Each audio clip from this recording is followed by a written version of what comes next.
বাংলাদেশকে এবার সবচেয়ে পরিষ্কার ভাষায় ভারতের উদ্দেশ্যে নিজের অবস্থান জানিয়ে দিল। সম্প্রতি পররাষ্ট্র মন্ত্রণালয়ের একটি সরকারি বিবৃতি ঘিরে এখন রাজনৈতিক অঙ্গনে তুমুল আলোচনা। তবে আলোচনার কেন্দ্রবিন্দু শুধু বিবৃতির ভাষা নয়, বরং কে লিখেছেন সেই বিবৃতি সেটিও। দীর্ঘদিন ধরে পররাষ্ট্র মন্ত্রণালয়ের অধিকাংশ বিবৃতি আমলাদের খসড়ার ভিত্তিতে চূড়ান্ত হতো, ফলে ভাষা হতো অত্যন্ত কূটনৈতিক, পরিমিত এবং অনেক ক্ষেত্রেই নরম। কিন্তু এবার চিত্রটা ভিন্ন বলে বিভিন্ন সূত্রে দাবি করা হচ্ছে। বিভিন্ন মহলের দাবি, এই বিবৃতির খসড়া প্রণয়নে পররাষ্ট্রমন্ত্রী খলিলুর রহমান সরাসরি ভূমিকা রেখেছেন এবং প্রধানমন্ত্রীর সঙ্গে আলোচনা শেষে সেটি চূড়ান্ত করা হয়। এ কারণে বিবৃতির ভাষা প্রচলিত কূটনৈতিক পরিভাষার তুলনায় বেশি সরাসরি, দীর্ঘ ও জনগণের অনুভূতির প্রতিফলন হিসেবে দেখা হচ্ছে বলে অনেকে মন্তব্য করছেন। সবচেয়ে আলোচিত বিষয় হল, বিবৃতিতে শেখ হাসিনাকে পলাতক ও গণহত্যাকারী হিসেবে উল্লেখ করা হয়েছে। পাশাপাশি অভিযোগ করা হয়েছে, ভারতের ভূখণ্ডে অবস্থান করে তার রাজনৈতিক কার্যক্রম পরিচালনার সুযোগ দেওয়া বাংলাদেশের সার্বভৌমত্ব ও জাতীয় নিরাপত্তার জন্য উদ্বেগের বিষয়। বিবৃতিতে জুলাই গণঅভ্যুত্থানকে বিপ্লব হিসেবে উল্লেখ করা হয়েছে। একই সঙ্গে বলা হয়েছে, বাংলাদেশের জনগণ আর কখনো ফ্যাসিবাদ প্রতিষ্ঠার সুযোগ দেবে না, এমন দৃঢ় জনমত ও অঙ্গীকারও এতে তুলে ধরা হয়েছে।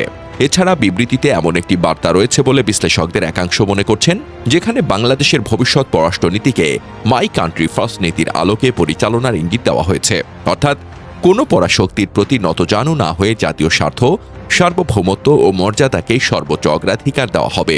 বিবৃতিতে আরও বলা হয়েছে, বাংলাদেশের রাষ্ট্র ব্যবস্থায় শেখ হাসিনা ও তার রাজনৈতিক বলয়ের জন্য কোনো স্থান নেই। একই সঙ্গে ভারত বাংলাদেশ সম্পর্ক ভবিষ্যতের সমতা, পারস্পরিক শ্রদ্ধা, সার্বভৌমত্বের প্রতি সম্মান এবং একে অপরের অভ্যন্তরীণ বিষয়ে হস্তক্ষেপ না করার নীতির ভিত্তিতে পরিচালিত হওয়া উচিত বলে উল্লেখ করা হয়েছে। আরও একটি গুরুত্বপূর্ণ অভিযোগ হল, 2013 সালের বন্দি বিনিময় চুক্তির প্রতিশ্রুতি ভারত রক্ষা করছে না। পাশাপাশি দাবি করা হয়েছে, শেখ হাসিনাকে বাংলাদেশে প্রত্যর্পণ না করে বরং তাকে প্রকাশ্যে রাজনৈতিক বক্তব্য দেওয়ার সুযোগ করে দেওয়া বাংলাদেশের জনগণের অনুভূতিতে আঘাত করেছে এবং এটি দুই দেশের পারস্পরিক আস্থার জন্য নেতিবাচক। বিবৃতিতে একথাও বলা হয়েছে যে, বাংলাদেশ ভারত সম্পর্কের বর্তমান টানাপোড়েনের জন্য ভারতের কিছু পদক্ষেপ দায়ী, কারণ সেগুলো বাংলাদেশের জনগণের প্রত্যাশা ও অনুভূতির সঙ্গে সাংঘর্ষিক। এদিকে রাজনৈতিক অঙ্গনে আলোচনায় আরও উঠে এসেছে যে, তারেক রহমানের অবস্থানও জাতীয় সার্বভৌমত্বের প্রশ্নে আপোষহীন। তার বিভিন্ন বক্তব্যে বাংলাদেশের জাতীয় স্বার্থকে অগ্রাধিকার দেওয়ার উপর জোর দেওয়া হয়েছে বলে তার সমর্থকেরা দাবি করেন। তবে তিনি ভারতকে বিন্দুমাত্র তোয়াক্কা করেন না। এটি একটি রাজনৈতিক মূল্যায়ন, প্রতিষ্ঠিত সত্য নয়, তাই এটিকে মতামত হিসেবেই দেখা উচিত।